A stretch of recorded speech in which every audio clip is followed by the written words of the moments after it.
NKRI, teman-teman semuanya.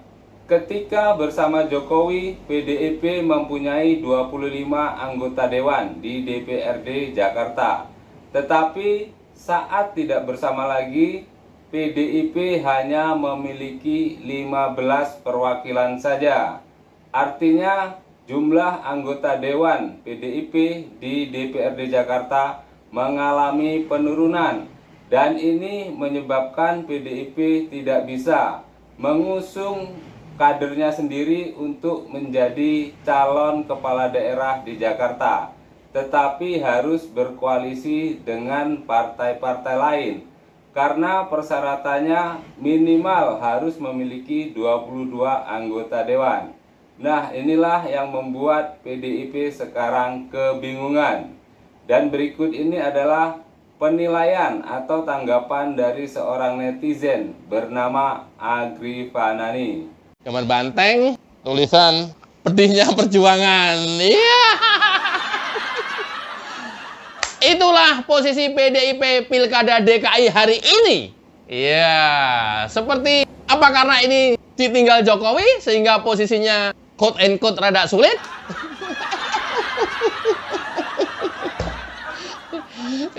Nggak tahu, tapi yang jelas selain posisinya untuk mengusung Pilkada DKI Jakarta semakin sulit dalam tanda kutip, kursi PDIP DKI Jakarta turun drastis dari 25 masa Jokowi, sekarang tinggal dapat 15 kursi. Yes.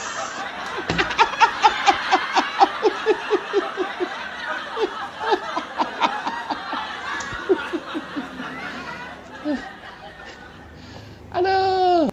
Bang Adian, hai Silai, gue udah bilang lah, rumah PDIP itu dibakar dari dalam sendiri hari ini, hati-hati. Ini mungkin masih nggak begitu drastis ya untuk pemenangan seluruh nasional ya. Tapi 2029 kalau begini terus bisa gawat loh lah. Aduh, PDIP nggak percaya kalau faktornya Jokowi. Ibu Mega ya setuju. Tapi Jokowi ikut berkontribut membesarkan PDIP. Karena Jokowi, PDIP juga menjadi besar. Nggak percaya, ya udahlah kita buktiin aja nanti. Sekarang udah merosot, 2029. Ya setidaknya berkurang 1 saya, 2 istri saya, 4 anak-anak saya. Belum saudara-saudara saya. Udah pastilah itu mah. Ya. Oke, khusus DKI Jakarta kita simak dulu. Adian Napitupulu. Dinamikanya tetap terus kita perhitungkan, tetap kita kaji peluang-peluangnya, tetap kita diskusikan satu dengan yang lain.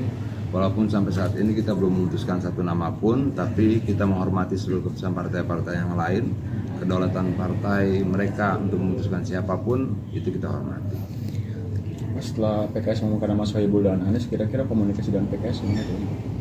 Sebagai partai politik, kita akan melakukan komunikasi politik ke semua arah, ke semua partai, ke semua calon dan sebagainya, itu wajar saja. Komunikasinya bisa formal, bisa informal. Tapi peluang untuk mengusung Anies masih ada. Menurut kita, kajiannya kita selesaikan. Apakah mungkin kita mengusung Anies ketika memang secara kajian ideologi, kajian politik, kajian terhadap pemikiran, program dan sebagainya memungkinkan, kenapa tidak? Kalau kita ini kan begini, kita ini akan untuk menunjuk salah seorang menjadi calon kepala daerah, menjadi presiden dan sebagainya, kita akan menghitung banyak sekali faktor. Itu loh, tidak cuma persoalan elektabilitasnya bagus. Loh, Jokowi dulu kalah kok elektabilitasnya waktu Pilgub DKI. Kerja yang kemudian membuat kerja kita bersama-sama yang membuat dia kemudian bisa menang. Artinya bahwa kita akan lebih berorientasi pada kamu mau menjadi kepala daerah, apa pemikiranmu tentang daerah ini? Bagaimana pandanganmu, setahu apa kamu dalam persoalan-persoalan rakyatnya?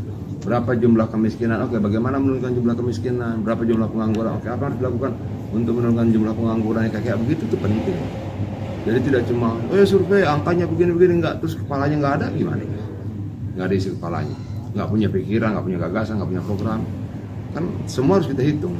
Tadi abang menyinggung soal ideologi. Kalau abang sendiri kan soal ideologi ini sebenarnya ada masalah nggak bang dengan PDIP?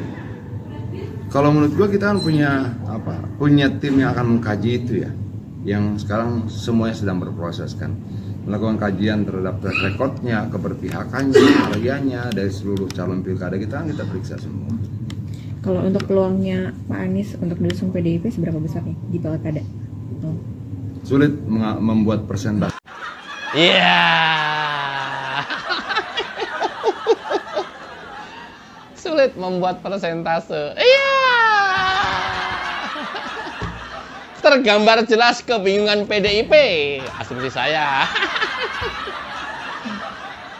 Secara ideologi kalau mengusung Anies karena sudah diusung oleh PKS dan wakilnya dari PKS, kata PDIP, ya harus dikaji dulu dari sisi ideologis. Nanti kalau cocok berarti ada ahli cocokologi di PDIP.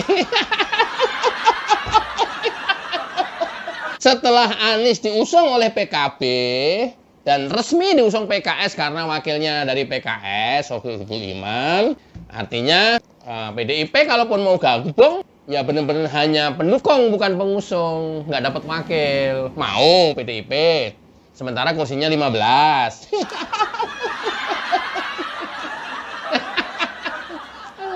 Ya, mau. Ya kalau mau, ya ini efek dari ditinggalkan Jokowi. Ya! Bang, gimana kalau ngusung kan banyak calon tuh PDIP. Banyak banget tuh kadernya yang top-top tuh. Ada Jarot, ada Ahok, biar bagaimana kan dia juga lumayan kuat. Misalnya dia mau mengusung Ahok, PDIP kan cuma 15 kursi, harus 22. Kira-kira kurang 10 atau 8 lagi lah. Mau ngajak siapa?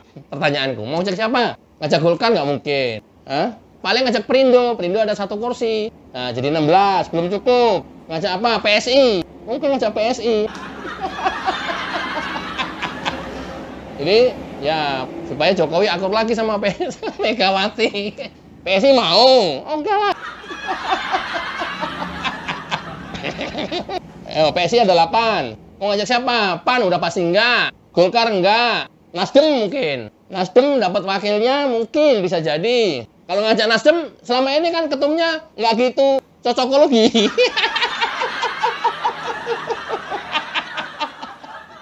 Mentok kan? Mentok. Siapa lagi? Gerindra udah pasti enggak. Udah enggak, habis sudah. Oh, Demokrat. Demokrat lagi. Mau. SBY ketemu Megawati.